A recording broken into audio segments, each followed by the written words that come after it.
Hey guys, today we're taking a look at my Destiny Hero deck. Now, Destiny Heroes are basically a stall archetype. They're designed to stall, to bring out their powerful monsters eventually, and just annoy your opponent with some of their effects. I know a lot of people are big fans of this archetype, but I have to, be real for a second. This archetype is not competitive. It just can't really accomplish what it needs to do, and even if it does accomplish that, there's not a lot to protect those really powerful monsters that you bring out after you work so hard to bring them out. So this is a fun deck. I've been working on this a lot. There's a lot of different builds you can do for this. There's a lot of things you can do, but this is mostly like a general, pretty simple Destiny Hero build that will kind of accomplish what you need to do. But again, the biggest worry is that you work so hard to bring those big monsters out and you don't have protection. So definitely things to consider when you're building a Destiny Hero deck. So first off, we have 3 Fear Monger. Fear Monger is pretty valuable in this deck. Just being able to recycle, keep summoning things. Very important for this deck to keep doing that. Tenacious, kind of doing the same thing, allowing you to keep, bringing things back. Destiny Heroes have a tendency to use the graveyard really well to do stuff like that. And then Destiny Hero Defender, just really good with that giant defense that you'll, use that to put up a wall very, very high. Obviously, your opponent drawing is very problematic, but him stalling long enough to get what you need is very important. And then Mystic Tomato, very good for this deck, getting out what you need in a dark base deck with low attack. Double Dude, very nice in this deck if you can bring him out, just so you can get out those tokens on the next turn and usually guarantee, Plasma or something, which is very, very nice. Dasher, one of these guys can be very useful. The real problem is the things that he does aren't that useful. He changes to defense. He's a low attack for single tribute, but his big thing is that he can summon a monster from the graveyard. So it's very useful to bring him out just so you have additional summon power later on, which can be very useful. And then one Dunker, decent defense, and also you can start dumping Destiny Heroes. So later on in the duel, if you want to get more damage in, or if you want to bring out certain things by using the graveyard, Dunker is very, very useful. And then the 3, bosses for Destiny Heroes, Dreadmaster, Plasma, and Dogma. All very powerful, all very useful. Again, the big deal is, when you bring them out, you need some protection for them so you can really abuse their effects. And, the kind of other boss that I have in this deck that works extremely well is Dark Arm Dragon. You're filling up your graveyard, you're using graveyard stuff. I find that Dark Arm Dragon is very, very useful in this deck, and I'm running this. I was running Rainbow Dark Dragon in my other Destiny Hero deck, but now I'm running this guy. I think it's a lot more useful and just can get out a lot more easily. And then one Phantom Magician, kind of like Mystic Tomato, allowing us to search out things, an interesting card. Also giving us access to 3-star XYZs with Tenacious. For the spells, 2 MST, 2 Creature Swap. Creature Swap really good in this deck with these low attack monsters. Forbidden Lance, very important to protect those higher level Destiny Heroes when you get them out.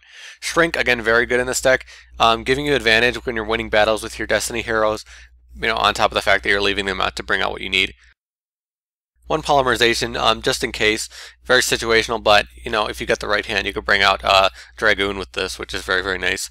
One D-Spirit, allowing you to special summon a Destiny Hero, situational, again, very useful to swarm quickly. And the one Clock Tower Prison, one Dark City, both can be very good. The problem with Dark City is that, you're getting that 1,000 attack boost, but a lot of times that isn't even enough. And when you do get it, obviously it won't last for the next turn because you'll get destroyed pretty quickly.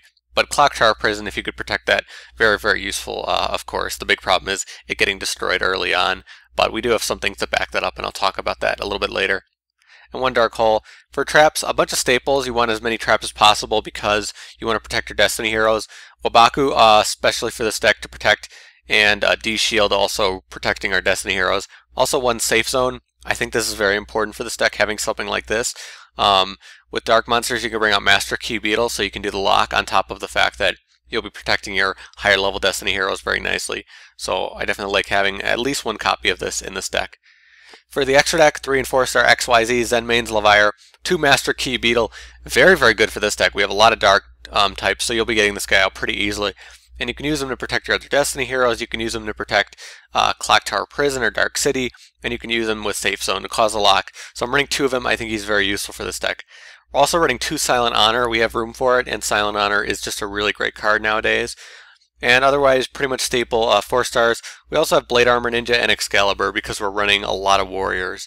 So we have some power with only 2 monsters instead of waiting for 3, which is kind of nice. And then 1 Destiny and Dragoon. This card's very, very powerful, but very hard to get him out.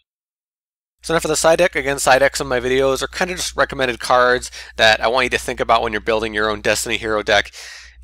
This isn't a side deck for matches. You're not meant to side, this. You just want to think about these cards. Maybe some of these cards will work better for you, but I didn't put them in my current build. So other Destiny heroes, Doomlord. Doomlord, really, really low attack. His effect isn't really that great. I would only run him because he's based on spawn, so he kind of looks cool. But other than that, I don't think he's a very good card. Diamond Dude is a really good card in some decks, but I don't prefer using it in this deck. Definitely up to you. Rainbow Dark Dragon, boss monster that you can use for this deck. If you're using a variety of Destiny heroes and dark monsters, this can be useful. But it's a dead draw early on, and not even just early on. You have to wait a long time to be able to use this card, which is kind of annoying. Destiny Hero Malicious Plague Spreader. Those combo in a nice way to bring out synchros, so you can do that in this deck. I do that in zombies, but I'm not running that in this deck. It's just not my focus. Forbidden Dress can be very helpful, like Forbidden Lance to protect your monsters. Allure of Darkness, Destiny Draw, Pot of Duality, draw power cards. I don't really have a lot of room for draw power in my deck, so those are the cards. If you want draw power, you could put that in your deck. Fires of Doomsday can be helpful to bring out those Destiny Hero boss monsters. Foolish Burial can be helpful to do some of the things you want to do with this deck. Can combo well with Malicious. There's a bunch of other Destiny Hero support cards. D-Chain I don't think is very good. D-Counter can be useful, but I think you could run better cards, like Mirror Force. D-Fortune, I still think you can run better cards. Destiny Signal is kind of interesting. Thought about running this. You can bring out Destiny Heroes, so that can be interesting. Destiny Mirage also can be useful if you lose all your Destiny heroes really quickly. You can bring them all back, which can be nice. But just not a big fan of a lot of those cards, but definitely can be useful in some builds. So that's my Destiny hero deck. Again, just focused on stalling, bringing those monsters out. Again, there's a lot of issues you can run into with this deck, which is why it's not competitive. But it can still be very fun to play. And, it is cool to bring out those very powerful monsters. Even if you do lose them, it's still really cool just to bring them out.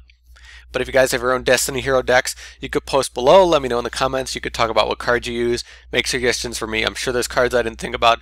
There's a lot of different things you could do with this deck. There's a lot of different tech, so I'm sure there's other cards I didn't think about that you guys will bring up in the comments.